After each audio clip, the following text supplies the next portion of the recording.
Harp on Sports, The Bar, podcast, audio, media, radio network. Follow, share, like, subscribe at Harp on Sports, Twitter at Harp on Sports, Instagram, Harp on Sports, the Facebook page, Harp on Sports, the YouTube channel, and the brand spanking new harponsports.com. It's a fantastic site. We put a lot of work into it. It really is. I think it looks really, really sharp. Check it out. You can check out all our old podcasts. They're archived. Throw up 2 written articles a week along with these 2 podcasts, and other things are on the horizon. So there we go. What do we have in store for you on this edition of the show? Well, a little Gators grip, tightening or loosening, depending on your perspective. Also, the latest college football playoff has been released, or at least the grid, and there are 10 teams that have a shot at this thing. There are. 10 teams have a shot at this thing. 10 teams, 4 slots. And we're going to throw out a little bit of a path for pretty much all of them. And all of them have a shot if they win all their games, with the exception of 1. So we're going to look at that as well. And also the Rodgers rate, as Aaron Rodgers is fined just a little bit. The Packers just a little bit. In the NFL right now, they've got a mess on their hands, and it's their own fault with this. They've got an issue with taunting, which is fascinating to me because it doesn't make sense. So we're going to look at that as well. So let's start off with this first. The Dan Mullen mess at Florida is ugly. It's nasty. Is it salvageable? Of course it is. Of course it is.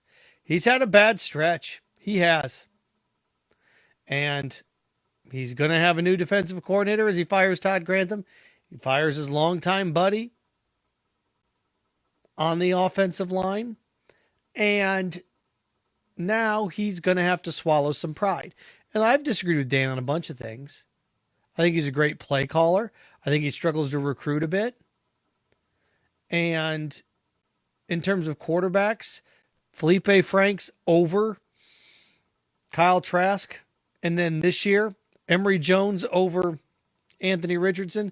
It seems like Dan can't get the quarterback figured out. And you got away with it last year. This year they didn't. So as I watch this unwind here, when it comes to Dan Mullen and the University of Florida, firing his assistant coaches, firing coordinators is a rite of passage. Coaches do it. They do it quite a bit.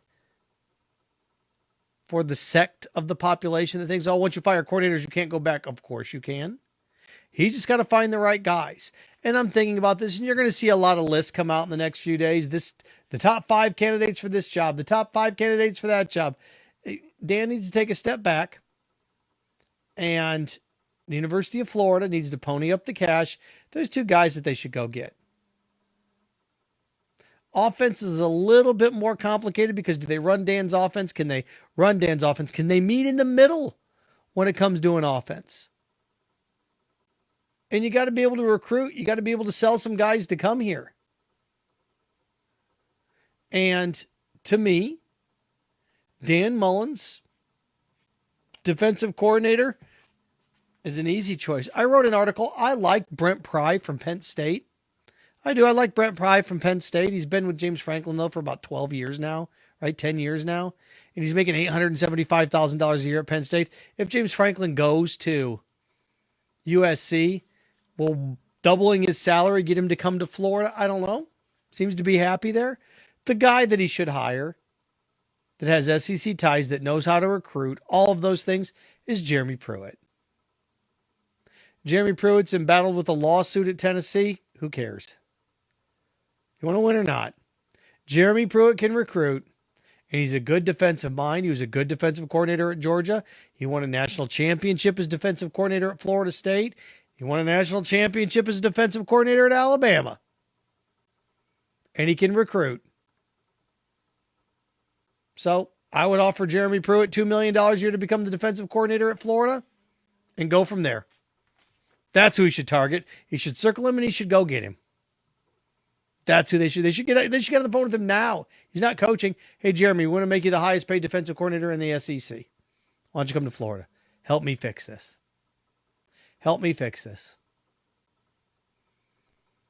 So I would do that.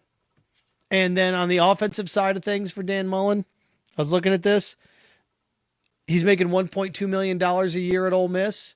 Jeff Lebby, the offensive coordinator, who was the offensive coordinator for McKenzie Milton and Josh Heupel at UCF when they lost to LSU in their New Year's Six bowl game. He wasn't the offensive coordinator when they beat Auburn. He was the next year when they were undefeated and they lost to LSU and scored, 40 points or whatever that was. He had a backup quarterback come in and actually be competitive.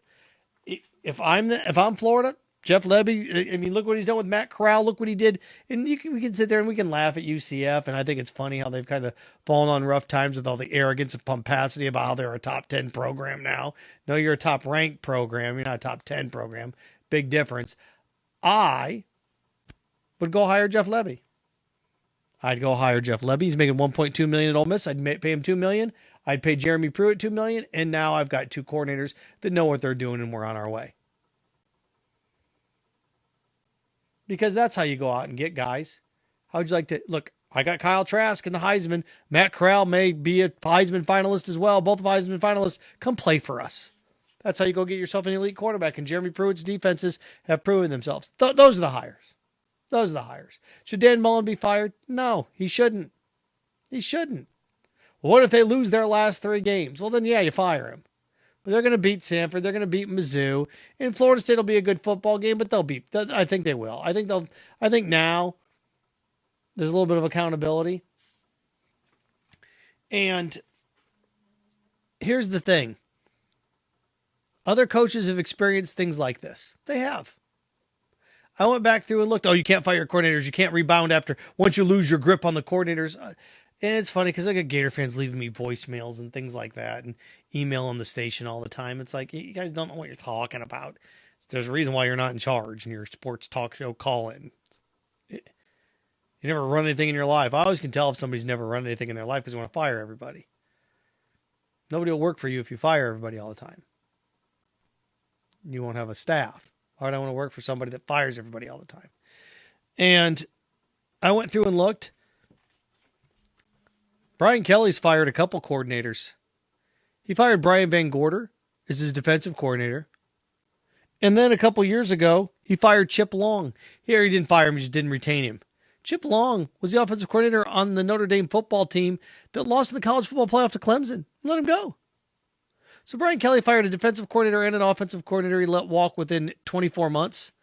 He seems to have it figured out in South Bend, doesn't he? And it took him about 6 or 7 years to get there. And the other one is Dabo Swinney. Dabo Swinney, not the greatest start at Clemson. He's going 9-3, 8-4, 9-3, 9-3. Remember Clemsoning? Yeah, that was a thing once, wasn't it? And what did he do? He fired his offensive coordinator, let him walk. What was his name? Billy Napier, now the head coach at Louisiana, who Florida fans, you fire Dan Mullen, that's who you're going to end up with. I will bet you right now, I want you to turn this back. You fire Dan Mullen, you're going to end up with Billy Napier. Because you're going to swing and miss on Kiffin. Dan Mullen was your 4th choice last time. Chip Kelly, Scott Frost. If I were Dan Mullen, I'm a head coach, and I'm making, we're going to go get Jeff Brom from Purdue. Gee, I'm Jeff Brom at Purdue, and I'm making $6 million a year, $5 million a year, and I'm going 8-4, and I'm worshipped. I'm going to go 8-4 or 9-3, and I'm going to be worshipped, making $6-7 million a year. Meanwhile, you just canned a coach that took you to 3 straight New Year's Six bowl games? Yeah, pass. I'm going to uproot my family and move everybody down there for $500,000 more a year? $500,000 more a year is a lot when you're going from $1.5 million to $2 million, but when you're going from $6.5 million to $7 million,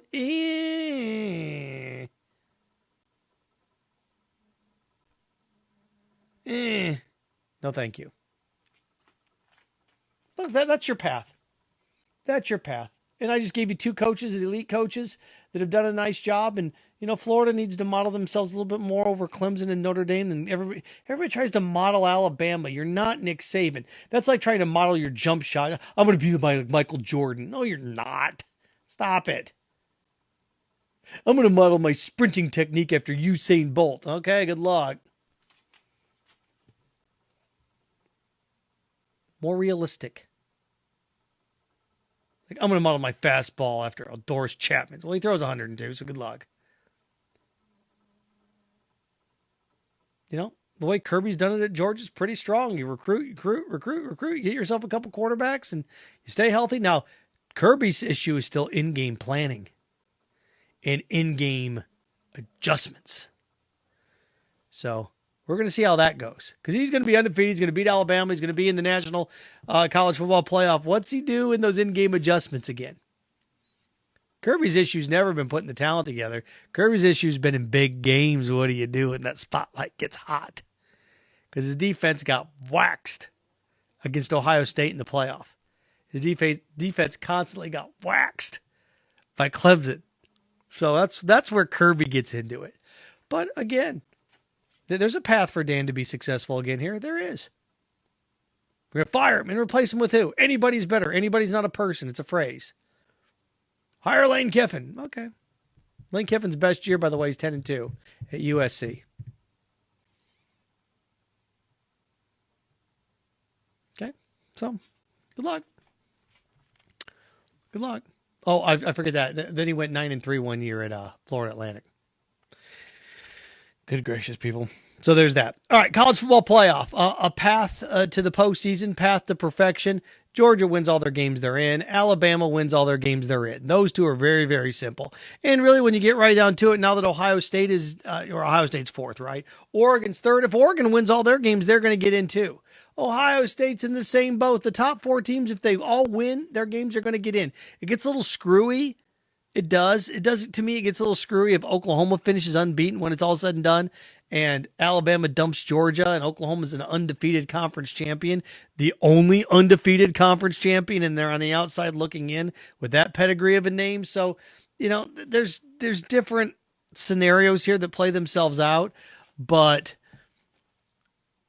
to me, the top four, their path's easy. Cincinnati sits there at fifth and says, "Hey, man, what do we do?" Well, if the top four teams all win there, look, here's where Cincinnati gets burned. Alabama beats Georgia. Oregon runs the table. Ohio State runs the table. Then I think Cincinnati's out. Then I think they're out.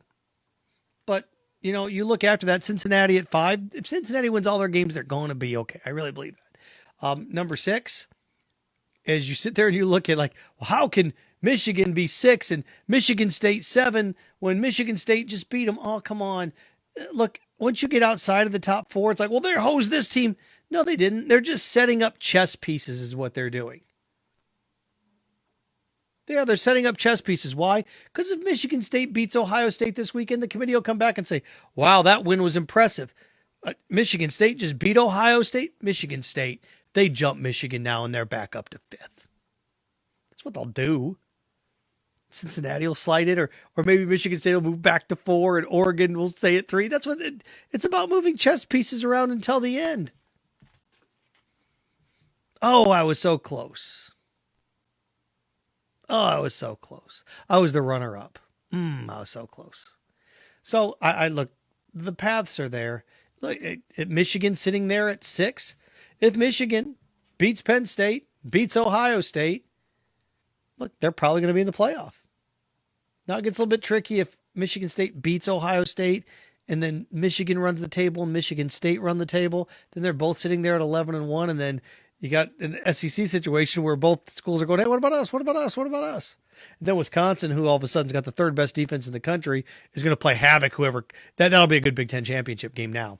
So again, worrying about all these things, and then you look down the ladder a little bit. What you got? Michigan State or Michigan 6, Michigan State 7. You have Oklahoma 8. Oklahoma's the one that should be venting. They were off. Okay, didn't see much, but Oklahoma knows what's in front of them. Oklahoma wins all their games. They're gonna be right there on the cusp as well. And then Notre Dame sits there at 9. I think Notre Dame's the one team that's probably not going to get in of the teams that are in the top 10, because then you have Oklahoma State at 10, and there's a path for Oklahoma State. If they dump Oklahoma, they'll jump Notre Dame, and if they keep winning, they'll keep moving up that slate. But everybody always sits there and talks about, I want chaos. I'm rooting for a ton of upsets because I want chaos. Hey, Copernicus, if you want chaos, root for everybody to win. I want chaos. Look at all these upsets. Chaos. Chaos isn't upsets. Chaos is standard protocol. Let me prove it to you. Alabama, Georgia went out. Alabama beats Georgia. Ohio State wins out. Oregon wins out. Oklahoma wins out. Cincinnati wins out. There, I just gave you 6 teams. There's your chaos. There's your chaos. You start rooting for a bunch of upsets. You start getting a bunch of upsets. That's not chaos. That's a checklist. That team's gone. That team's gone. If you want chaos, root for everybody to win. That's how you get it. So there you go. And there's paths on there for everybody. There are. From what I've seen, I think Ohio State will beat Michigan State. At the beginning of the year, I said Wisconsin against Michigan in the Big Ten title game. I'm so happy with myself. I said Michigan and Wisconsin. I said no, Alabama, Georgia. Way to go out on a limb, Seth. So happy with myself. I am. I think I had Oregon, and I can't remember who I had Oregon in the Pac-12, but I had Oregon winning it. So happy with myself. I had Oklahoma beating West Virginia. Not going to get that right. But I had half of it right. And then in the Pac-12, I had Pitt beating Clemson, or Pitt playing Clemson. Clemson beating them. So, yeah. Heisman, I have no idea. Enjoy these last 3 weeks. Enjoy them. Last 4 weeks, it'll be fun. But the playoff committee, how can they? Oh, come on. Everybody was mad last week. Everybody this week's like, oh, okay. But if you want true chaos, root for the standard quo. Standard quo. Just keep status quo. Status quo. Keep rooting for the same teams. Keep winning. That's how you get chaos. Let's see here. Going to wrap with this. The Rodgers rate. Aaron Rodgers fined, I want to make sure I got my math right, $14,600. The Packers fined $300,000. Apparently other teams in the NFL are furious about this. And the NFL is kind of caught here. Why? The NFL this is where it gets tricky. The NFL knows who's vaccinated and who's not, right? They know, okay, how many people are vaccinated? Who's vaccinated on your team? So the NFL sat there and watched Aaron Rodgers come out for press conferences for 2 months without a mask on, knowing he wasn't vaccinated. Either they watched for 2 months knowing he wasn't vaccinated, or they're just collecting this information and not looking at it. Either way, it's negligence, right? They looked there and stared at a guy that came out at press conferences without a mask on and did all his thing, and they knew he wasn't vaccinated, or they didn't know he was vaccinated. The Packers provide that information to the NFL. Either way, the NFL dropped the ball. So the Packers get a $300,000 fine. The Packers look around and go, man, we really screwed this up. We're lucky we didn't take a draft pick away. Let's shut up and keep our mouth shut. And Aaron Rodgers gets fined $4,600 for not being vaccinated and attending, I don't know what it was, a party, and didn't wear a mask. Or they nailed him and Alan Lazard for a ridiculous reason. But they still fined him. But everybody on the NFL is like, this is a bunch of garbage, man. They broke protocol. He shows up. Whose fault is it? The NFL said, well, look, we're going to fine him $300,000. We'll show them. The Packers say, phew, no draft picks. Because the NFL messed this up. The NFL did mess this Rodgers thing up. And the NFL also has an issue on their hands with taunting. Think about this. This is a sport in which one human being stands in the field and says, I'm going to run into you and hit you as hard as I can. I'm going to hit you as hard as I can. And the referee looks at this player and says, yeah, it's what's in the rules. Like a TJ Watt. I'm going to hit this person, this running back. I'm going to hit this guy as hard as I can. The NFL says, yeah, go for it. Then the same player says, and then after I hit this human being and I run over him as hard as I can, I then am going to stare at him. Oh, no, you can't. Well, I just told you I'm going to hit this human being as hard as I can. The NFL, sure. Then I'm going to look at him afterwards. No, you can't. Can't do that. Don't you dare look at him. You can hit him as hard as you can. You can even scream when you do it. But don't you dare look at him after you do it. That's taunting. That's taunting. A sport that's controlled violence, hit you as hard as you can. Don't you look at him afterwards. That's like knocking somebody out in boxing and staring at him on the ground. No, you don't stare at him after you knock him out. It's ridiculous.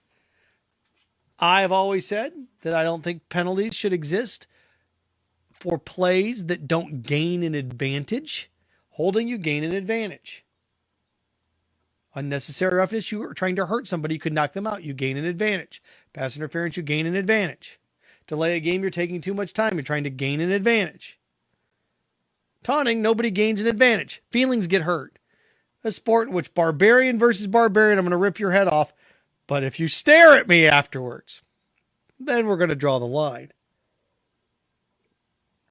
It's ridiculous. So, NFL screwed up this Rodgers thing and the taunting things.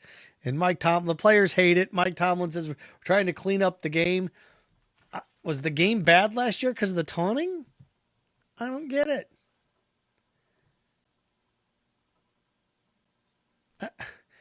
When a baseball player hits a home run like Carlos Correa and points at his watch, like is that taunting? When a pitcher strikes out, it goes crazy. Is that taunt? Let him taunt. Big bad NFL football players can't handle a guy staring at him. He's taunting me. Okay. Ridiculous. I'll get rid of that rule. Harp on Sports, the Bar podcast, audio, media, radio network. Follow, share, like, subscribe at Harp on Sports on all of your platforms, including the brand new harponsports.com. Check it out. We put a bunch of great articles out there. My latest one, a case for Dan Mullen. And I made a case for him at the beginning of this podcast as well. Remember, stay clean, stay focused, stay strong. Frankenstein. Have fun with your friends.